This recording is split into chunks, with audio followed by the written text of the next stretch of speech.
Assalamualaikum warahmatullahi wabarakatuh. Perkenalkan, nama saya Aan Andriani Eka Lestari, calon guru penggerak angkatan 9 dari Kabupaten Lumajang, dari Lembaga SD Negeri Kebonsari nomor 1. Pada kesempatan kali ini saya akan mewawancarai dua kepala sekolah dari dua lembaga tentang pengambilan keputusan jika mengalami dilema etika. Terima kasih, selamat menyaksikan.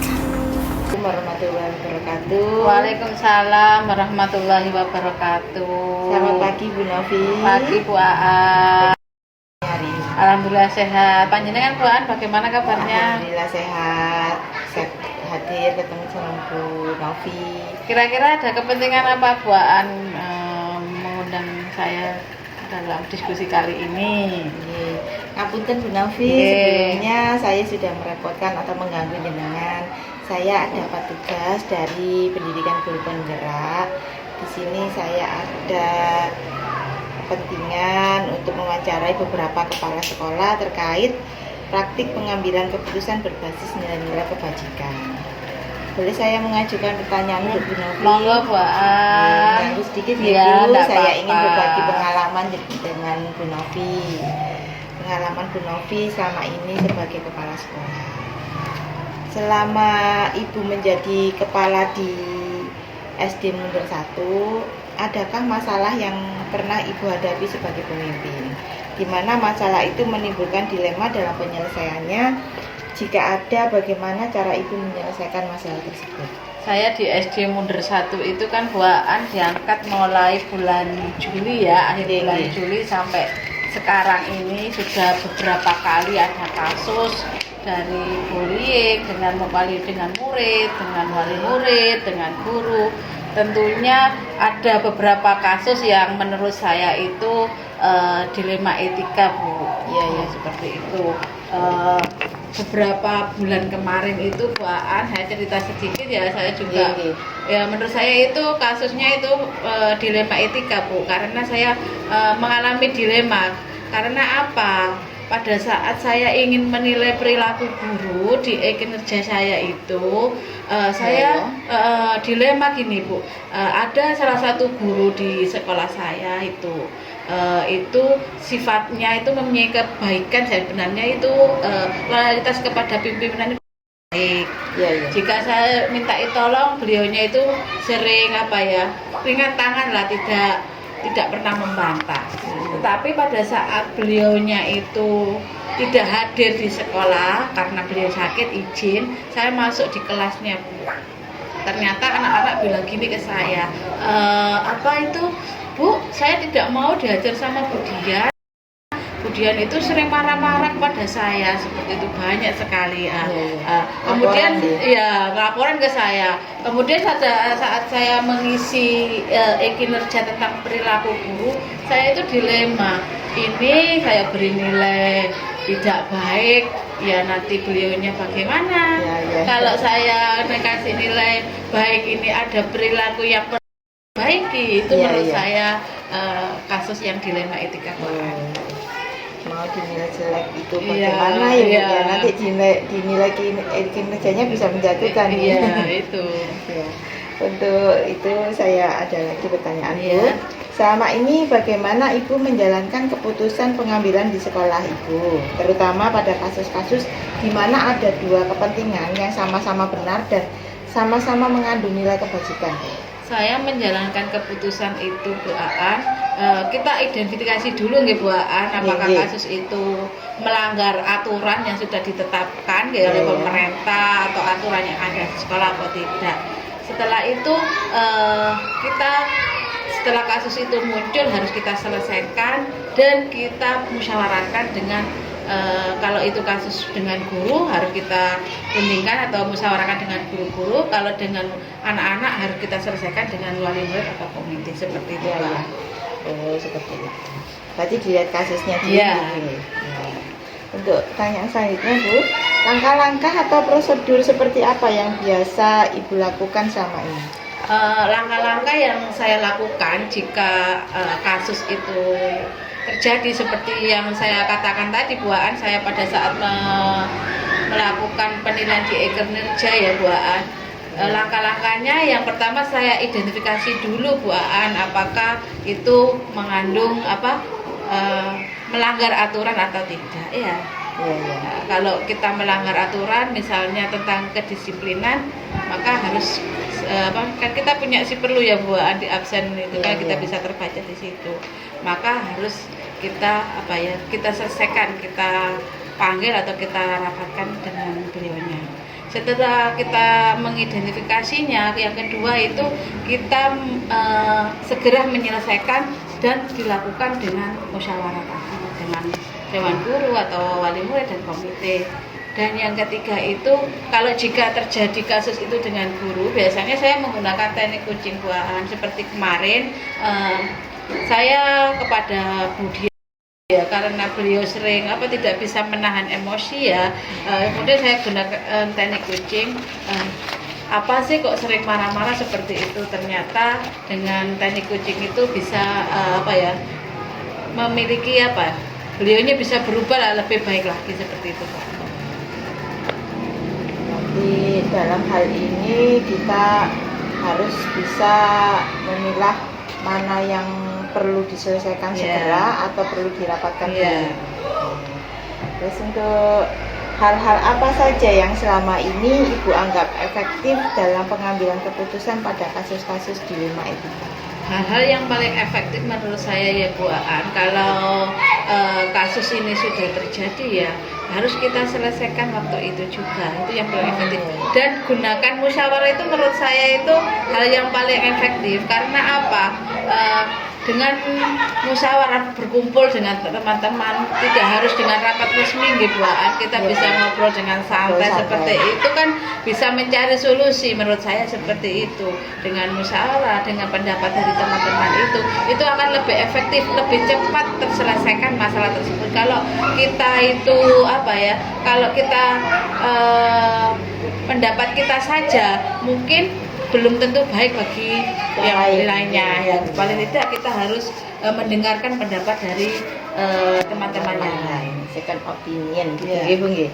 Jadi semakin banyak pendapat semakin kita mendapatkan pencerahan. Untuk hal-hal apa saja yang ini merupakan tantangan dalam pengambilan keputusan pada kasus-kasus dilema etika? Tantangannya kemarin itu ya Bu, yang pada saat terjadi penilaian itu di Eken Kerja, saya kan orangnya itu kan tidak enakan ya kepada teman.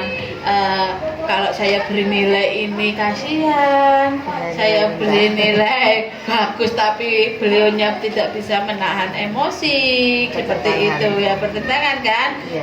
Tetapi harus saya harus saya selesaikan agar beliaunya bisa berubah. Jika itu terjadi dengan wali murid, tantangannya itu sangat lebih besar menurut saya. Mendengarkan pendapat wali murid seperti terjadi kemarin di SD saya itu ada kasus bullying. Kita kan harus mendengarkan dulu Bu, ada dua kubu antara yang dibully dan yang membuli. Kan semuanya itu mesti gosok-gosokan mau mencari kebenaran, benar sendiri lah menurut mereka, tapi dari situ itu merupakan tantangan yang sangat besar. Bagaimana bisa mengambil keputusan agar beliaunya itu tidak sama-sama tersakiti, pada sama terpuaskan, seperti itu. Dari yang Ibu miliki, sebuah tata kala atau jadwal tertentu dalam sebuah penyelesaian kasus dilema etika, apakah Ibu itu langsung menyelesaikan di tempat atau memiliki jadwal untuk menyelesaikannya? Atau prosedur seperti apa yang Ibu jalankan? Kemarin saat terjadi bullying itu kan ada wali murid saya pagi 6:30 itu datang ke sekolah kemudian ada wali murid laporan ke saya bahwa anaknya dibully ya. Kemudian waktu itu juga harus saya selesaikan masalah tersebut di tempat, di sekolah itu tempatnya, tidak keluar dari halaman sekolah. Yang saya lakukan, saya panggil anak-anak tersebut antara pembuli yang dibully. Setelah selesai, saya kira itu sudah selesai ternyata besoknya itu masalah lagi ada muncul lagi, bukan perang antara anak, ternyata antara orang tua tidak terima geliran seperti itu ya, karena masalah itu masih berlarut. Kemudian saya jadwalkan saya jadwalkan bagaimana tindakan yang harus saya lakukan agar orang tua itu paham bahwa bullying itu juga bahaya juga kepada anak, kemudian kedepannya untuk anak, sehingga saya jadwalkan untuk mengadakan parenting. Kita lihat situasi menurut saya Bu Aan ya, kalau kasusnya itu bisa kita selesaikan hari ini juga, maka kita harus selesaikan, tidak menunggu jadwal baru. Kalau kemarin yang bullying itu harus harus ada tindak lanjut lah ya, agar orang tua itu sadar bahwa korban dan pelaku juga memiliki efek yang negatif juga seperti itu. Jadi tidak perlu jadwal, jika ada kasus itu harus diselesaikan, bisa diselesaikan sekarang ya selesaikan. Tapi yang terpenting adalah tindak lanjutnya gitu, nggih. Untuk pertanyaan berikutnya Bu, adakah seseorang atau faktor-faktor apa yang selama ini mempermudah atau membantu ibu dalam pengambilan keputusan dalam kasus-kasus dilema etika?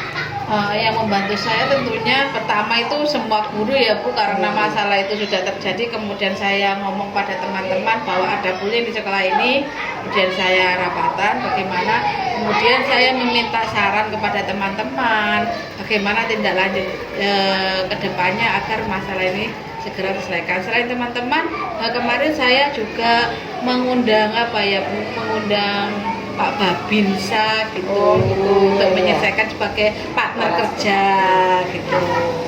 Aparat setempat ya, aparat setempat membantu penyelesaian masalah.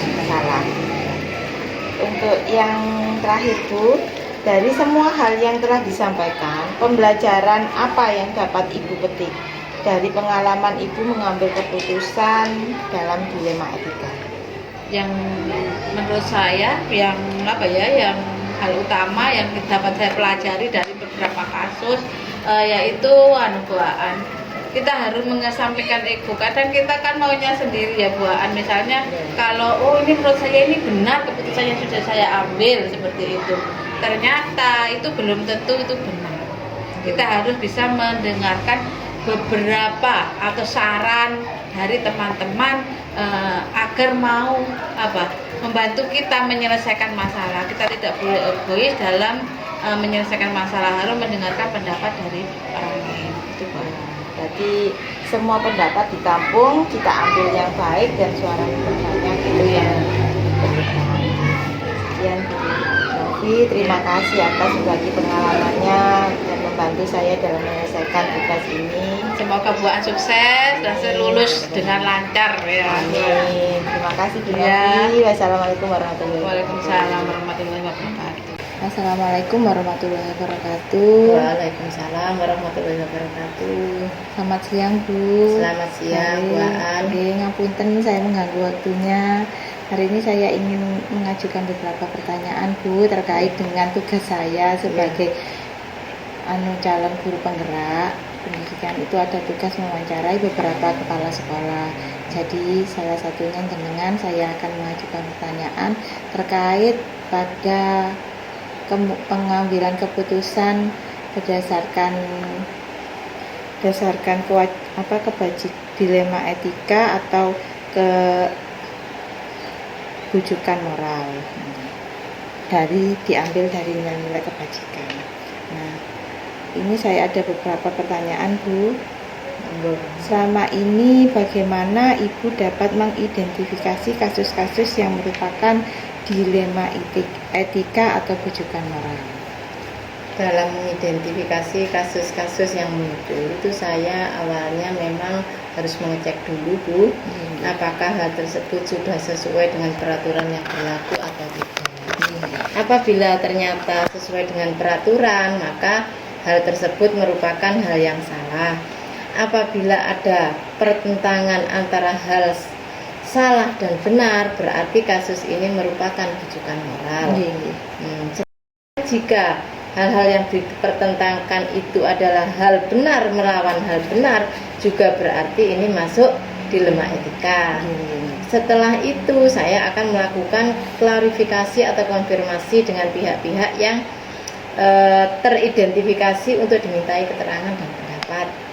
Apa yang terhadap apa yang menjadi permasalahan, dan akan menggali fakta-fakta yang berupa data yang akurat serta mengasumsikan bahwa permasalahan pasti akan bisa diselesaikan dengan baik. Berarti Bu, selalu harus berurutan identifikasi terus mencari awal sampai dengan titik permasalahannya. Terus selama ini Bu, bagaimana Ibu menjalankan keputusan pengambilan di sekolah Ibu, terutama untuk kasus-kasus di mana ada dua kepentingan yang sama-sama besar, sama-sama benar, atau sama-sama mengandung nilai kebajikan? Kita lihat dulu kasusnya. Apabila ada dua kepentingan yang sama-sama benar, maka pengambilan keputusan yang akan saya lakukan yaitu dengan melalui konfirmasi kepada pihak yang bersangkutan mengenai permasalahan yang terjadi. Kemudian koordinasi dengan tim manajemen. Dalam proses koordinasi ini akan saya mencari fakta-fakta yang benar, yang akurat, kemudian dilanjutkan dengan analisa. Jadi saya analisis dulu. Dari hasil tersebut, tim manajemen akan memberikan berbagai masukan, saran, sudut pandang, dan lain sebagainya. Sehingga muncul berbagai opsi penyelesaian yang memungkinkan. Jadi tidak hanya satu arah, nanti banyak arah yang kita tempuh. Dari opsi-opsi tersebut akan akan ada keputusan yang terbaik dari hasil musyawarah nanti.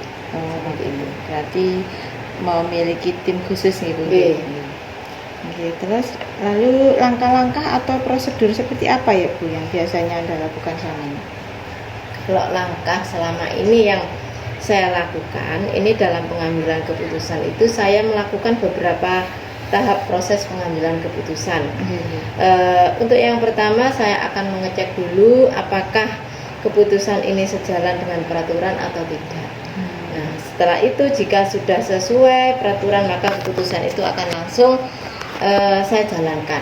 Namun apabila belum sesuai dengan peraturan atau maka permasalahan itu akan saya lanjutkan ke rapat tim. Oh gitu Bu. Jadi saya lanjutkan ke rapat tim melalui manajemen sekolah. Nah, kemudian pengambilan keputusan yang terbaik juga dengan warga sekolah sesuai dengan nilai-nilai yang dianut serta dapat dipertanggungjawabkan. Setelah keputusan berjalan akan dilakukan evaluasi dan refleksinya sekalian. Lengkap nih Bu. Semuanya. Terus apa itu Bu, ada lagi hal-hal apa saja yang selama ini Ibu anggap efektif dalam pengambilan keputusan pada kasus-kasus dilema etika Bu? Dalam pengambilan keputusan kasus-kasus dilema etika itu yang jelas ada hal-hal yang efektif dalam pengambilan keputusannya. Antara lain begini, senantiasa tidak menghakimi. Kemudian mengkonfirmasi dengan yang terlibat, bertindak berdasarkan data, gali informasi, menjalin komunikasi dan berkoordinasi menjadi dasar kita dalam memutuskan kasus dilema etika. Oh gitu. Berarti memang harus gitu ya, harus berurutan, rinci, terus menyangkut pendapat orang banyak. Iya. Terus hal-hal apa saja Bu yang selama ini merupakan tantangan dalam mengambil keputusan pada kasus-kasus dilema etika? Memang dalam menyelesaikan sebuah kasus itu yang jelas mesti ada tantangan, baik sedikit maupun banyak. Tantangan yang saya alami di sini dalam pengambilan keputusan pada kasus dilema etika adalah pada waktu mengajak warga untuk ikut bertanggung jawab terhadap keputusan yang sudah diambil, yang tidak mungkin bisa memuaskan semua orang, akan tetapi paling tidak menjadi usaha terbaik untuk mendapatkan keputusan yang terbaik untuk semua warga sekolah. itu untuk kepentingan seluruh warga sekolah. Kembali lagi nih Bu nggih. Iya. Terus Bu, ini ada pertanyaan lagi, apakah Ibu memiliki tata kala atau jadwal tertentu dalam penyelesaian kasus dilema? Apakah Ibu langsung menyelesaikan di tempat atau memiliki jadwal untuk menyelesaikannya? Bentuk atau prosedur seperti apa yang Ibu jalankan? Begini, dalam menyelesaikan suatu permasalahan yang saya alami di lembaga ini, untuk kasus dilema etika ini tergantung tingkat urgensinya Bu. Apabila kasusnya ringan, maka saya akan putuskan segera. Jadi biar tidak tertumpuk masalah, berlarut-larut. Namun apabila kasusnya itu agak berat, perlu pemikiran yang mendalam, jadi tidak langsung selesai, maka akan saya bawa ke forum tim manajemen sekolah. Saya memiliki jadwal rapat koordinasi rutin saja. Jadi nanti semua kasus itu kalau memang diperlukan dalam rapat tim, berarti tidak bisa langsung selesai hari itu. Kalau memang tingkatnya ringan, selesai pada hari itu. Begitu untuk pelaksanaan tahapannya. Kemudian kalau dalam rapat itu akan dibahas konteks permasalahannya, siapa saja, kemudian data-data yang terkait, konfirmasi kebenarannya, nanti di sana kita putuskan bersama. Jadi kalau misalkan kasusnya kecil bisa langsung selesai, kalau bisa langsung kalau saya selesaikan, tidak membutuhkan pendapat dari orang banyak, kita selesaikan. Mungkin kalau bisa selesai dengan wali kelas atau hal seperti itu. Dapat satu. Untuk pertanyaan selanjutnya Bu, adakah seseorang atau faktor-faktor apa yang selama ini mempermudah atau membantu Ibu dalam mengambil keputusan dalam kasus-kasus dilema etika? Dalam penyelesaian kasus dilema etika, karena kita di sekolah itu tidak sendirian, walaupun saya sebagai kepala sekolah, yang jelas butuh pertimbangan-pertimbangan, masukan-masukan dari semua tim yang ada di sekolah, sehingga yang membantu saya dalam pengambilan keputusan ini tidak lain adalah ya semua tim yang ada di sekolah memberikan berbagai kemungkinan penyelesaian dan keputusan dan menetapkan keputusan, tapi semua itu akan saya tangani dari kasus-kasus dilema etika itu lewat keputusan bersama. Jadi ada banyak faktor gitu untuk mengambil keputusan itu gitu. Banyak sekali karena di sekolah kita tidak sendiri. Ya, jadi masukan itu juga tidak sama dari masing-masing tim. Diambil yang bisa, mana ya bisa dipertanggungjawabkan dan bisa dirangkul sama yang paling tepat paling tidak seperti itu. Untuk pertanyaan yang terakhir Bu, ini dari semua hal yang telah disampaikan, pembelajaran apa yang dapat Ibu petik dari pengalaman Ibu mengambil keputusan dilema etika? Begini Bu, segala langkah, segala usaha di sekolah apa yang dilakukan yang jelas ada pembelajaran yang berlaku untuk kita. Jadi banyak pembelajaran dari pengambilan keputusan yang kita laksanakan di sekolah adalah yang pertama itu bisa kita rasakan akan pentingnya bersikap bijak serta perlu untuk memahami konteks permasalahan. Itu hal yang paling perlu kita petik. Kemudian juga menggali informasi, memiliki data yang akurat, analisis yang mendalam, koordinasi dan komunikasi itu menjadi sangat-sangat penting untuk menjaga keharmonisan lingkungan kerja serta memperbanyak referensi dalam menyelesaikan masalah atau dalam pengambilan kebijakan, sehingga keputusan yang diambil itu berorientasi pada kepentingan orang banyak, bukan keputusan saya sebagai kepala sekolah. Kemudian keputusannya bisa dipertanggungjawabkan sesuai dengan nilai-nilai yang kita ambil seperti itu. Ya, berarti dalam keputusan ini kita mencakup kepentingan orang banyak dan kita juga tidak hanya memikirkan ego kita sendiri. Ya, hasilnya keputusan. Ya, keputusan bersama. Nilai-nilai yang penting juga banyak. Nah, iya. Jadi pahami semua pendapat bisa ditampung ya. Ibu.